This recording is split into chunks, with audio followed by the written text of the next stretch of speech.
Leona Graves, especially if that's where you're expecting the Vayne to be. You might be there for the counter gank, but I still think you might just die as a result, so I feel like he's going to try to go on this Karthus. Right. The one thing I will say about Tarek is he's got a surprising amount of burst, so if he does manage to get that Magus enchant up and running with that 20% CDR, he's going to explode. Like, literally, not only will he use his ulti a lot, but, like, he will explode. Yeah, that's true. I mean, I'm not saying it's bad, I just feel like there's extreme potential for this to be very underwhelming. Yeah. Not only that, I feel like he's susceptible to counter jungling. Like, if anyone shows up, he's done. I think both you and I have talked about this on the stream in the past, where we feel like Tarek is a really fun champion to play, but everything that he does can be done better by a different champion. Yeah. Except for maybe the passive armor increase he grants. Like, and that even extends to when he goes to different lanes. You know, when he moves out of the support role and goes anywhere else, it becomes an even more obvious problem because champions like I feel like Jungle Pantheon would do everything Tarek does, but better. Right. So it's going to be interesting to see how that develops. And I don't know, what do we think of the Leona Graves versus Tristana Soraka lane? Leona Graves definitely has the advantage, I think, early on, just being able to lock down that Soraka and burst her out before she can really do much of anything. Because Trist has great poke damage in lane with her explosive shot and her additional range, but early on, there's not much that beats Leona Graves in terms of just outright upfront damage. I guess I'm looking. Actually looking up some of their armor. I actually would expect, now that I've looked at the Soraka's armor, I'll send you the page. She's running 17 armor in this lane. Interesting, that's very smart. Yeah, which actually means the Tristana Soraka lane might be able to survive. Because that means she's going to be able to walk out, and assuming she goes a Flask 3-pot start, she should be able to survive the level 2, level 3 burst, and then just bully Leona off of the lane. Huh, and health regen runes, interesting. Yeah, that's, I don't know, it's definitely an interesting build, and she's expecting to get the crap beat out of her in a little, you know, in the early phases. Though I do like the health regen route, because that'll facilitate her heal. Right. Just to see my screen resolution. Here we go, Charmely. This one's for you. Oh, baby. Let me switch this. Oh my goodness, the thing. That's wonderful. That's wonderful, guys. Everybody look at Stretch's masterful work. I've done it. All right, I gotta switch these guys around to their proper spots. All right. Okay. So, and then now that I've got that, I can duplicate. Yeah, and one thing we didn't talk about. Where do you think is it going to be DCB on Azir mid, or is it going to go top?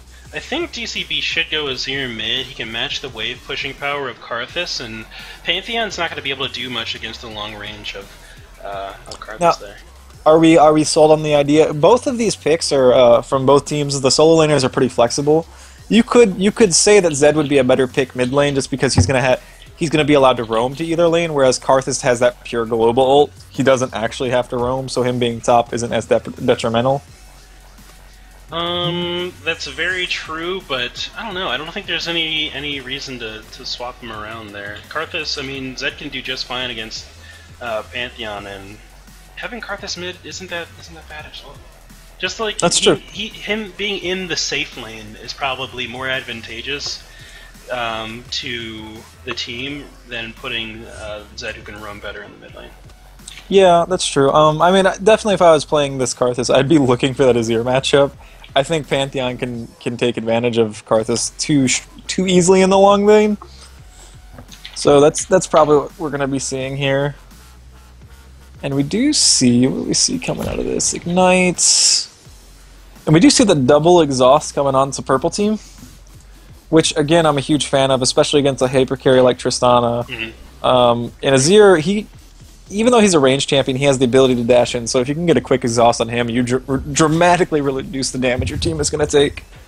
That's very true, and the exhaust on Karthus guarantees that people, or helps keep people into this defile a little bit longer. It makes it easier for him to land those Skittles on them, which, you know, don't look like Skittles so much anymore, but I'm still going to call them that. But, no, that's what they are, man. Forever and ever.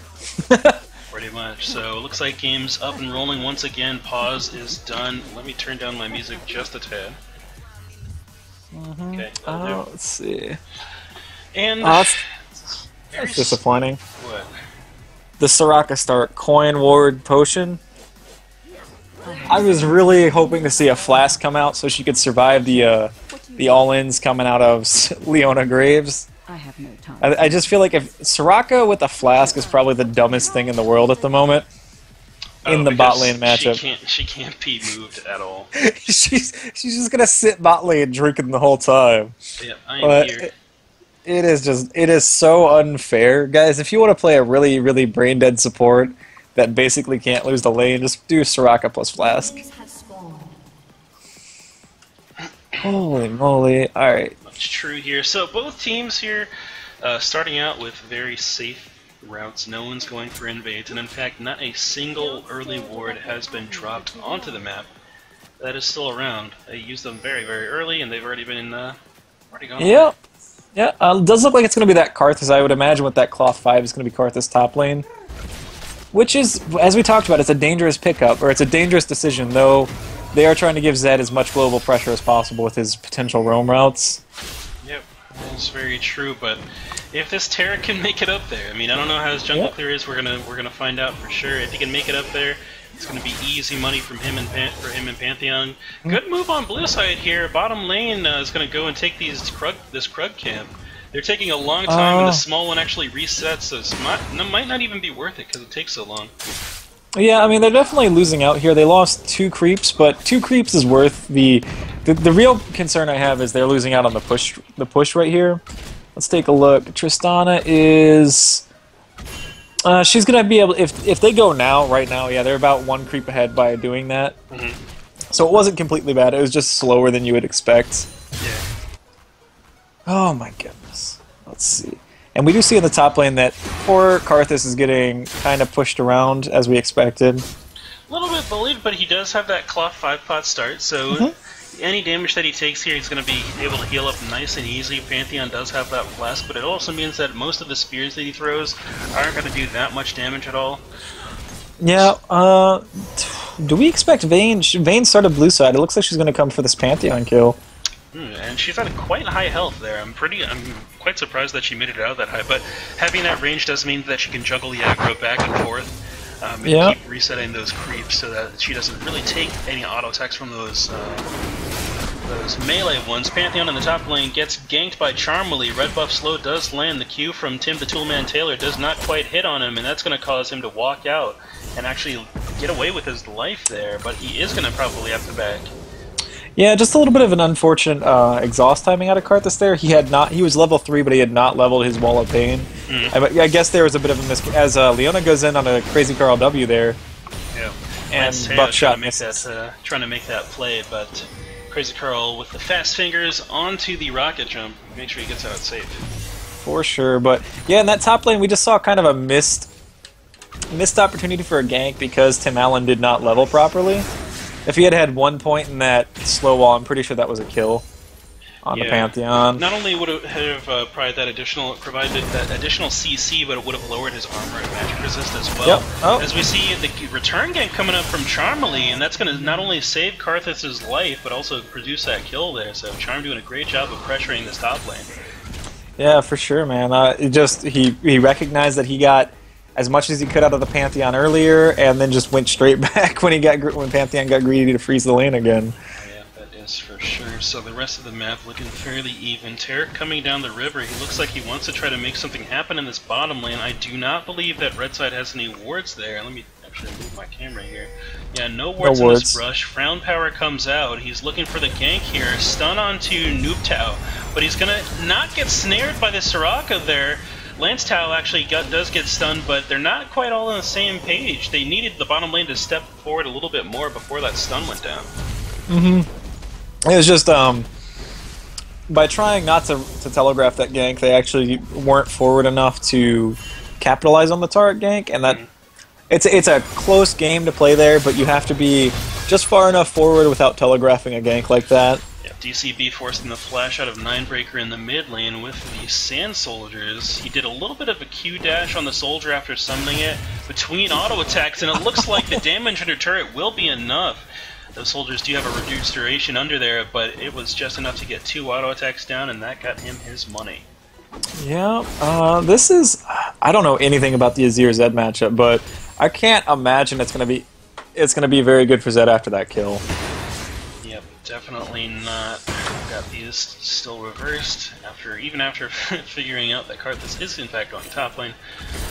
Yeah, Zed. I mean, Azir's just got so much ranged poke on Zed that he can force him away from the minion wave for a long time between cooldowns, and Zed pretty much only can poke with Qs at that point. It's really, really rough.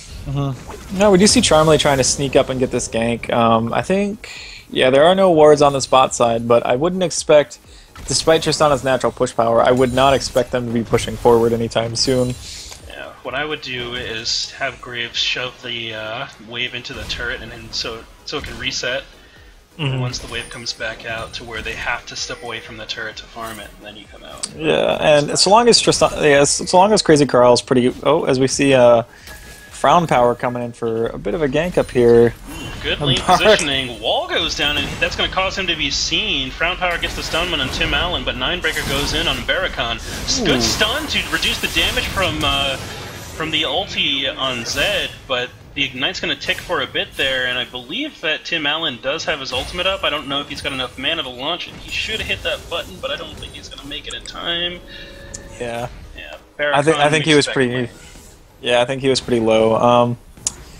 And I like that play out of Zed right there. He recognized that he was losing the lane pretty badly, so what did he do? He tried to set up a solo laner that was already winning the lane.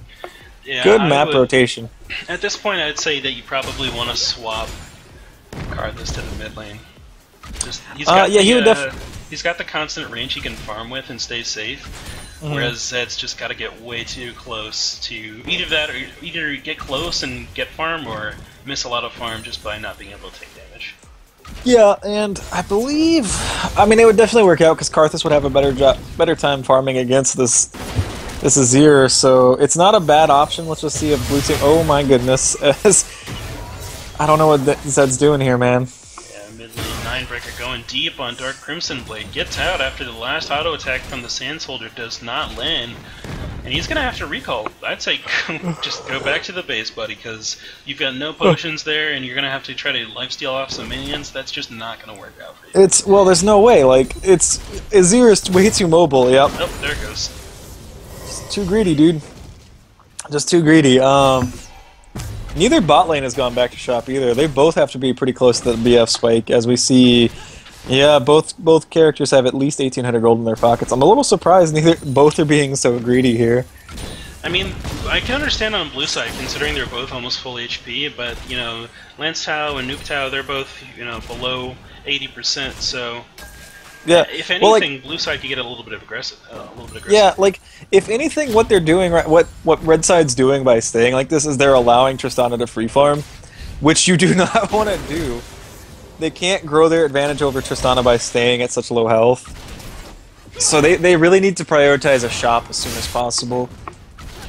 Yeah, that would definitely be great. They're both level 6 as well, so I'm surprised that the ulti hasn't come down from Leona onto somebody, though Graves is quite low there, so not sure if they'd be able to produce anything. No, it's a little dangerous when Tristana's also 6. She can just kind of Buster shot Graves away, considering he's so short. He'll get one auto plus his ult in, maybe. Right. And Lance Tao decided this is beyond greedy. Lance Tao, you need to go back and spend your money. Yeah. Guys, if you can, shop with your 80 carry. You getting the extra 60 gold just isn't worth it. Top lane, no. Tim Allen versus Barrakan. Barrakan turns back around, lands a stun, crit spear goes down, and it looks like the ulti's going to come down from Karthus. That will not be enough to take him out. Mid lane fight going down. DSAB puts the reverse wall onto Ninebreaker there, and Ninebreaker just gets completely zoned away from him and zeroed out by the Sandstormers. Yeah, that, in that top lane, what we saw there was to counter the Karthus ult, we saw the Soraka ult, and that was just that was really good bait out of Barrakan. He got the kill, and then he managed to bait the Karthus out ult for basically free, and he got additional gold onto his Banana Slinger. That is very, very true. It's kind of the same effect as GP ulti there, except you can't get kills with it. She throws her bananas in the air and down comes 150 gold, man. Yeah, Soraka gets on her knees and prays for a wish. Pulls down 150 gold. Stupid Soraka. Who is it up there in the sky who's handing people the money anyway? Whoever's shooting the Karthus laser, that guy is a jerk. Exactly. It's like, oh, what? Turn on the flashlight now? Oh, crap! My wallet. Oh crap! My wallet fell out of my pocket. Oh man, I'm kind of surprised. Well, because both bot lanes have not backed, we haven't seen either team try to force a dragon. Which is a little surprising. I might have maybe when they saw Graves go B, they might have wanted to try to take that. Though I can't imagine Taric and Adorn's Blade Tristana clear dragon very efficiently. Yeah. Ooh, Xenoblade does not land onto Crazy Caller in the bottom lane. It looks like Red Side's going for a little bit of a dragon sneak here, two-manning it with Ninebreaker and Charmely. They're going to spin it to the back of the pit and alternate who takes each shot of the dragon and split that damage 50-50. Very well done on their part. Yeah, I like it. Going to Red Side. I like it. Definitely well played out of Red Team. They recognized they had a chance to sneak it, and they went for it. You might want to just Solar Flare the Soraka here and go hard with all 4 people. Yeah, if you're going to bring that many people to the bottom lane, especially someone with such high burst like Zed, and the mobility, as long as Leona's fine with tanking about 3 to 4 turret shots, which she can take 3, 4 is pushing it. Then you can pull it off. Well, yeah, as long as you coordinate the collateral damage with the Zed ulti and the Summoner heal, Leona can withstand the entire duration of that. Assuming you don't get multiple buster shotted by the Tristana. Yeah. So you would just have to be careful with your positioning when you went in, but it was very doable. Very, very true, and Pathfinder Terra, Argento Lupo, and Jimmy Estima showing up in the chat. Hello and welcome to the stream, guys. Oh god, who invited Terra? Paladins are stupid. So, Azir is putting a huge amount of pressure on this mid lane as we see him actually die under his own manufactured turret from Azir Industries there. But he almost picked up the kill on Ninebreaker, and if you look at that inner middle turret, he's put down some serious damage on it already. There's going to be an easy pickup if his team wants to rotate to it, or if he just wants to keep up the pressure in this mid lane. Yeah, a little bit questionable to push that far. He probably was a little bit greedy. He could have pushed it all the way to that tier 2, backed up, and spent his money. Yeah. Because he's getting out roamed right now, so the only thing he's doing is answering with tower pressure, which is fine as Crazy Crow gets Zenith Blade and manages to rocket jump out. Double heal from Vioshine is going to put Crazy Carl back at full HP, and I'm just looking at the gold difference between Azir and Zed in this mid lane. Azir is about 1.6k up, so he's much stronger, and he is opening up the map with these turrets. If he can pick up this second inner turret real quick, and then just kind of roam to his side lanes like Zed is doing, maybe meet him for some counter ganks, he's going to be in a really good position. Top lane, Ninebreaker actually shows up on Barracon. Good exhaust on the Pantheon's going to send him at low HP under the turret. The Zed ulti does not quite finish him off, but one auto attack will. Yeah, that was a really crisp tower dive. Tim Allen stepped in, took a couple tower shots while Zed got the lethal damage on there, and then just backed out. That was really cool to see. But it does cost them because DCB just pushes in and takes that tier 2 tower, which he had softened up earlier. So they really need to get something out of the Zed mobility because DCB is just shoving it non-stop. Yeah, Ninebreaker, when he goes for these kills, might want to start sticking around and helping push the wave and push over the turret, because as it is now, Blue Side's definitely winning the gold and the turret game, even though Red Side's up that one dragon they got from roaming, and a couple, or actually they're down in kills, so they really have to produce more results out of these Zed roams. Yeah, this is going to be... Zed is trying his hardest to get some sort of gold out of his disadvantage here, and he's putting work on the map, but I don't know if it's enough. DCB finally roams. DCB shows up and gets the kill onto Noob Tao, gets double stunned out from Lance Tao on the ulti from Leona, but he's still going to send out the Sand Soldier and pick up that kill, and it's going to be yet another turret down for Red Side. This is brutal, man. DCB, wherever he goes up, something dies. Be it a turret, a person. This is crazy. Yeah, mid lane, Pantheon ulti comes down right on the head of Ninebreaker, and it looks like the stun will land. Double stun. No. Oh, stuns a minion from Tarek, so he's not going to be able to take part in that sweet assist goal as DCB shows up and cleans up the kill. Karthus ulti does not kill Bioshine in the bottom lane, and blue side will pick up that bottom lane turret. Yeah, this is starting to look really, really good for blue team. I don't know. The question is, what do they do now that they've got 3 of these towers down? They probably need to rotate, take out this top one, and they need to put their emphasis on Dragon. So DCB needs to stop pushing like he is right now. There is no advantage, and it's only going to cost him big time. Oh, actually, he's going to pick up this kill immediately using his own turret to just get the stealth vision and then take him out there. Great play. Oh my word. Uh-oh, Ninebreaker looking a little bit greedy. He wants to go for this kill here, but I don't believe that DCB has used his ulti. Is this Lance Tao going to be able to produce enough damage? The exhaust will allow him to take him down, but that self-made turret from Azir Industries is doing so much work right now. The invisible Leona ulti, I couldn't see the beginning of the animation for some reason there. Tim Allen getting a little bit ganked is not going to die in that top. Yeah.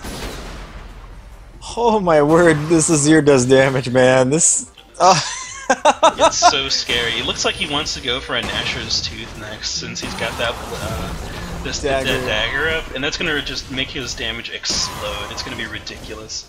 Yeah, what I'd like to see right now to blue team, they're so far ahead, right? I would love to see... Azir just went back. He could, instead of picking up that second dagger, if he had gone for a pink ward and maybe sold his Dorans for more wards, they need to secure vision on that dragon. They need to get all their counter vision down, and they need to either beta fight or do that dragon. Yeah.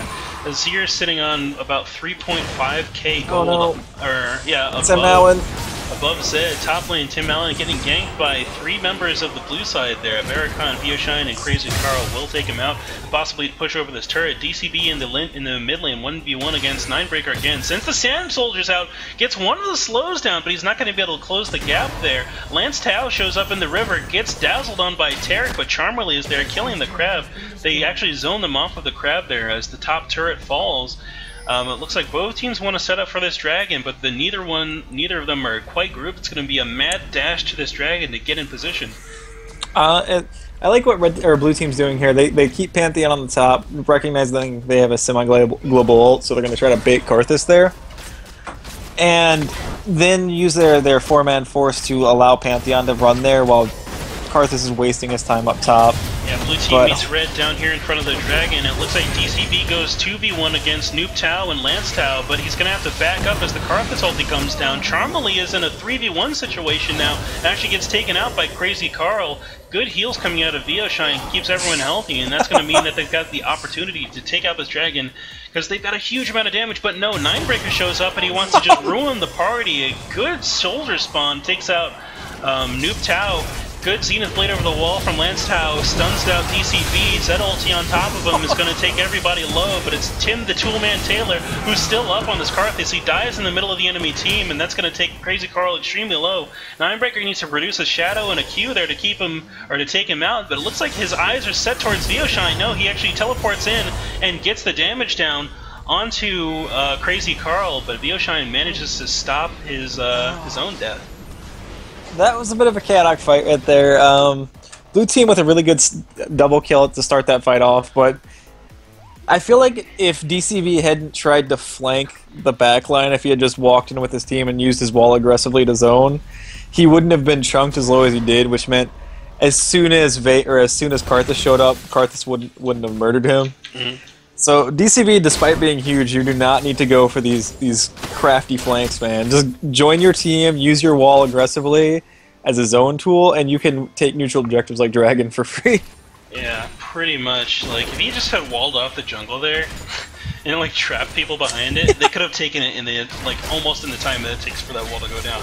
In the middle of the dragon pit, though, it looks like Frown Power is going to put on a pouty face as he just gets zeroed out by Lance Tao and Charmerly. No, Tara just found your custom icon for Charmerly. Yeah.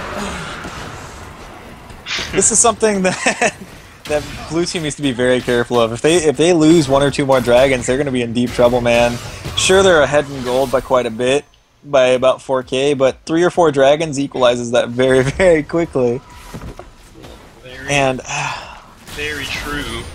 why isn't Karthus getting this blue buff? What are you doing? Vayne doesn't need it. Yeah, Oh no, Lance Tao gets DCB caught. picks off another Lance Tao in the river there. He's got his passive up. Oh my goodness, the chunking power of these soldiers takes Noob Tao down to about a quarter health in almost an instant there. And now blue team is free to siege up this turret if they want to. They've got the ranged assault power of Azir and Trist on their side. A turret to their back, courtesy of course, Azir Industries. Azir Industries is a dirty, dirty business, man. Yeah. But they're doing an excellent job. They recognize that their push power is with Azir and Trist, and they send their semi-global ult and Pantheon up top. So they should be getting a pretty good amount of damage on one of these 2 towers. Yep, top lane Barricon goes in on Tim Allen, gets exhausted under turret. The Ignite goes down onto Tim the Toolman Taylor, but it looks like both sides are going to try to disengage there. Tim's probably going to try to clear out this wave and escape through the jungle. Oh, flash from over the wall. Barricon gets juked out with the flash in the other direction.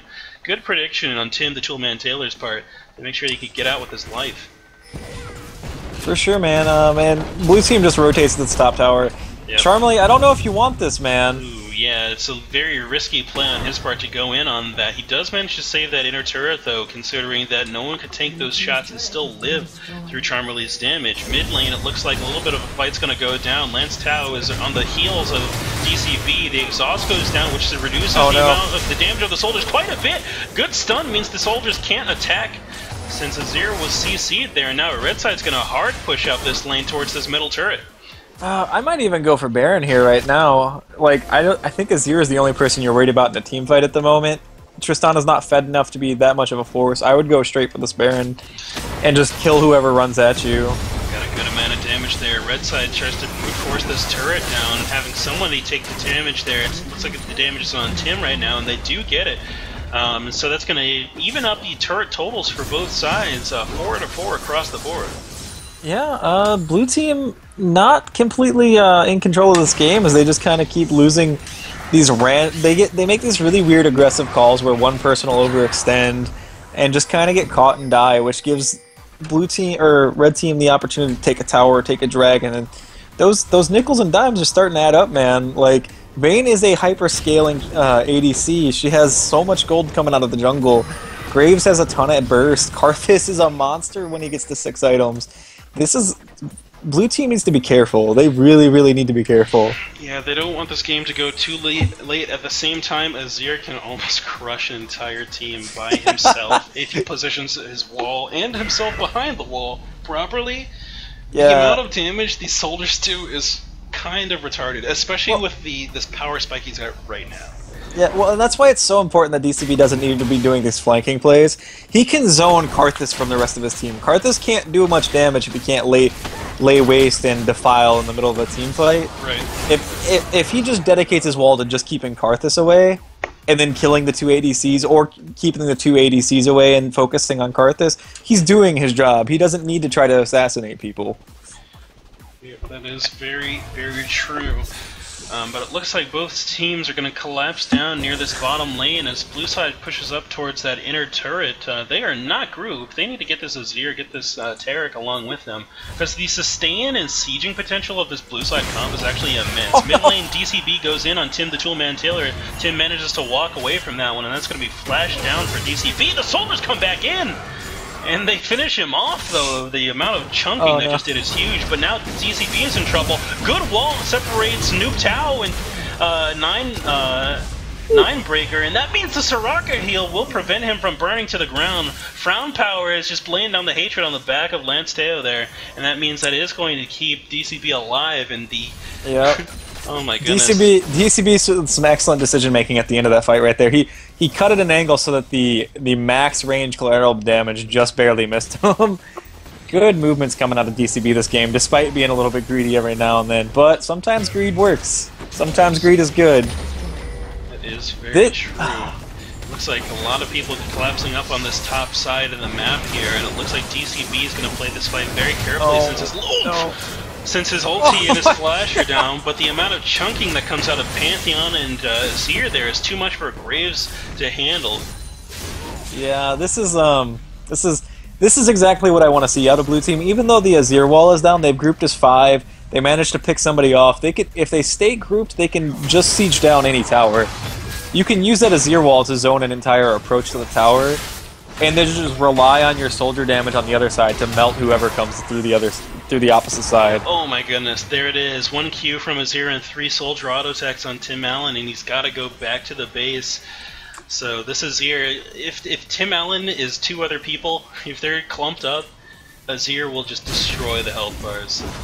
Yeah, this is crazy, man. Azir is just running over this damage in the 2v1. He's just blowing everyone up. Yeah, DCB sitting on 11k right now. It looks like he's trying to go. Ooh, good knockback from DCB, prevents his death from Ninebreaker. Slow wall comes out, he's going to zoom back. Turret, I mean, the Azir Industries turret is going to try to defend him, but it's not going to be enough. It does not give you any sort of health or magic resist or armor or anything, so yeah, it will go down. But it did get them a dragon, which was very important. That first dragon is so important when you're down 2 or 3. Yeah. So very, very important. That is exactly how you make your comeback there. Charmely, what are you doing, man? This is so greedy. The greed. It's like, I want this crab, though. No one can stop me except for Frown Power, who gives him the mean look. Yeah. Frown Power with the mean look, and he takes his lunch money. Oh, no. When the bottom lane gets the stun down on Vioshine, Crazy Carl gonna try to blast him back, but only gets it onto Leona. Good double snare comes out from Vioshine, and it's gonna be the self heal that picks him up a little bit. Oh my goodness, Crazy Carl getting the auto attacks down, but it looks like the 5-man stack down in the bottom lane. Tim Allen dives the turret, takes a couple auto attacks from Trist, and rethinks his life there. Yeah. Oh my goodness. I'd really like to see a Pantheon ult, right? Like, I'd like to see Crazy Carl push forward as much as possible without bit of a fat finger on that flash. The flash happens there. You might have been pinging retreat or trying to, and it looks like Frown Power gets caught out in the middle of the enemy team, but no one knows about the King Tarek. He's still on the back line. It looks like the Karthus ulti will end his life. Barracon shows up at the tail end and picks himself up a double kill. Yeah, a little bit unfortunate there, you know. Between the collateral damage with Karthus ult and the Zed, there was no way that Tristana that jumped forward was getting out of that fight. Yeah, but she did manage to bait in for the Pantheon ult, which is exactly what I wanted to see. The old 2 for 3 is definitely worth it. The whole time DCB pushes in and takes that tower. He can take her out here if he's careful. Like, look at the damage that came out. If he spawns a soldier and dashes in, there it is! He puts a soldier too far away and it can't land the single auto attack it needs. Like, that health right there, that 300 HP, is 1 soldier auto attack. It's stupid how high the damage is. Yeah, and I didn't check the exhaust timing before that fight happened, but if he had exhausted as soon as he threw his wall down, there was no way Vayne survived there. There was absolutely no way. Yeah. Oh my goodness. Instead he tries to do the old bush juke and catches a clairvoyance in the face. Yep.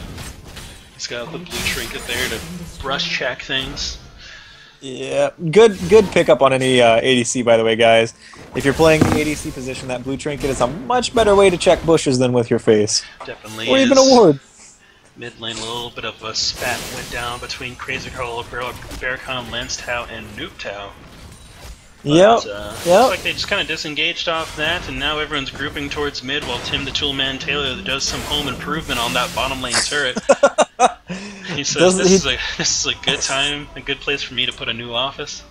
Yep, yeah, he said, this thing is a death trap, let me take this down. It is a hazard. This is a workplace hazard, guys. It's coming down. Holy moly, this is a...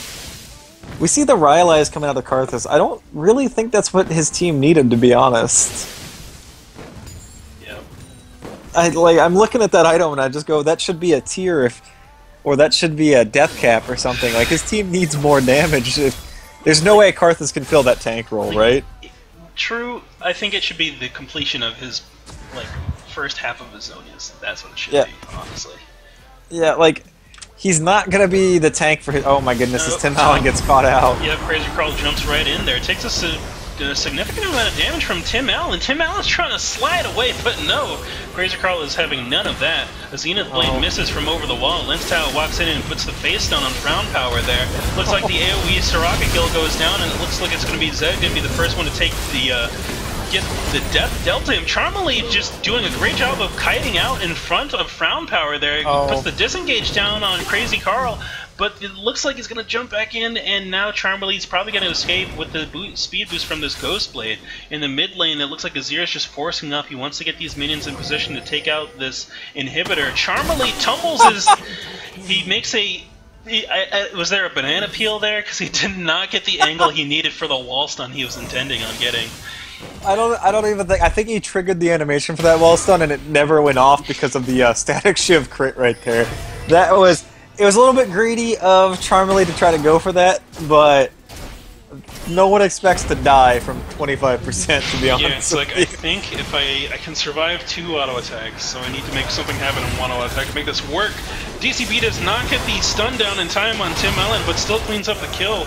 Gets taken out afterwards by Lance Teo and Noob Tao. Yeah, DCB decides he does not like Sky Lasers and tries to interrupt that. Unfortunately, cost him his life, but he does trade 1 for 1 there. Blue team's turret has been Holy moly. This game is going crazy. There's been no pressure on the Baron, which is a little bit surprising when you have a double ADC coming out of the red side. I would have expected at this point a Desperation Baron at some point. Yeah, that is very true, and blue side can take this Baron literally anytime they want to. The amount of damage that Azir can do to Baron at this point in the game is absurd. Oh yeah, especially with that Randuin, or that Nashor's Tooth. That thing assists any AD damage coming out of a champion so much. It helps with your neutral and turret objectives. Like, it's a great pickup for just map control on a champion like Azir. And Tristana is just a monster at killing anything, to be honest with you. Very true. Frown Power putting on his angry face. He's going to get that deep ward into the enemy jungle there. He does scout out Charmely doing that Gromp camp, but he's just going to disengage here, try to set up for this next dragon play. If they can get another dragon under their belt, they're going to have that pushing power down. That's going to help him do a little bit better in sieging up these turrets. If they, choose to do that. We've been seeing a lot of pick plays in the lanes here so far, so they really haven't been putting together that power they've got. Yeah, what I'd like to see right now is they just saw Karthus in a really awkward spot. Yep, there it is. The Reverie pop. They're going to try to catch Lance Tao at the very least. Yep, good stuff really down from Lance, and now Ninebreaker is going to press ulti onto Barracon. He does not have the amount of damage that he needs to take him out because of the amount of stuns and the silences going down, really. Yeah, Lance, who is it? Tim the Toolman gets caught out a little bit there in a weird spot, and it really cost the rest of his team because we saw that Reverie pop. Nice flash away from the final Skittle there, saving Frown Power's life. Just really, really awkward positioning coming out of Tim Allen, and blue team recognized it and went ham at the fastest possible moment. Someone pinging out that they want to do Baron here. I think it's Barracon, but they've got their Azir down in the bottom lane, and the rest of the team is quite low, so even if the enemy team's not a threat right now, unless they do a fantastic job of juggling that aggro, people can go down. Yeah, guys, we've all seen the Dignitas games. Be careful with your Baron calls. Yeah, don't get too greedy. I mean, like, the reason that Baron is such a good call for blue side is not only can they do it quite quickly, but they have so much zone control that they can just keep people away for a really long time. Like, I approve of the Baron call, just don't do it right after you fought at the Dragon Pit. Go reset your health, go establish ward control, and then do it. Make it a controlled risk. Don't try to be greedy. That's the only time you see people. The only time you should be trying to do Baron without any vision control is when you ace the enemy team, or you are desperate. Yep, right now it looks like no sweep is going to come down from blue side as there's a ward stuck in the crevice of the wall there. Blue side going to take out that dragon or Baron quite quickly. Mid lane DCB does get the kill down into Ninebreaker. Red side does throw down the Karthus ulti, but it's going to only tickle the enemy team as Frown Power keeps staring angrily at the Baron. He's going to try to take it down. Lance Tao now caught in the middle of the pit on his own as off to the side his team just dies off. Yeah. Oh my god. Yeah, DCB just controlling the backline right there by himself. Yeah, nice walk forward. Really coming into play there as Tim Allen walks in, takes 2 auto attacks from the sand, and he scrapes his knee in the dirt. There's too much. That sand from the sand soldiers is too rough. It's not safe. Yeah, dude, this is Azir. I am excited to see more Azir play, guys. So, how to get us to commentate your games? Play Caitlyn because we hate her, or play Azir because we are really interested in this champion. Like I I can't play him because the skill cap is like it takes too much practice for me. I don't have the mechanics. Dude, he is so hard to play. Yeah, you have to commit to a location like in the early game with your Sand Soldier positioning because the Q cooldown is so long, and if they step out of it, you're done. Yeah, it's definitely a different mindset, but the reward for the penalties you pay, like your immobility and stuff in a zone, it's so worth it as Oh it my moves goodness! out. Just dies. Just dies. Oh my goodness, those soldiers hit him like one after another. But we saw DCB give him a chest bump and he went to the ground. Yeah. Oh, So this blue is- side going to use this Baron buff to siege up this top lane turret. Middle inhibitor actually respawns. They might consider rotating there, but no. The damage that Azir can put down on these turrets is too dang high, and they push forward onto this top lane inhibitor. DCB dashes forward to get some good damage on Tim the Toolman Taylor, but it looks like it's going to be Ninebreaker who tries to dash in and get the kill on him. He actually goes down to Crazy Carl, and now the stun lands onto Lancetail, who has built himself a GA. It's not going to help him quite enough here as he gets dazzled on by Tarek and stabbed in the back by the spear of Pantheon. Yep. Oh my goodness, and that looks like it's going to be the game. Yeah, this should be game. I can't really imagine a situation where red team pulls it out here. Tristana is getting free auto attacks on the Nexus, and they have yet to lose a member. Yeah. So Stretch, what could blue team have done or red team have done differently, except for maybe switch the Karthus and the Zed? They need to put a lot more pressure on this Azir. While Zed was roaming in the lanes, that was very good. Like he roamed in, he got results done. But after those kills went down, you didn't see very many map objectives come out of those kills. It was just the kills themselves, and then Zed trying to return back to into a lane he was already losing, and then couldn't really 1v1. So if they had put more ganks down onto DCB, they could have stopped the snowball. Or when Ninebreaker roamed to the side lanes, if they had also pushed the waves forward and taken down turrets as well, you can kind of snowball yourself and put yourself back in the game. Okay. Yeah, it definitely just kind of got out of control.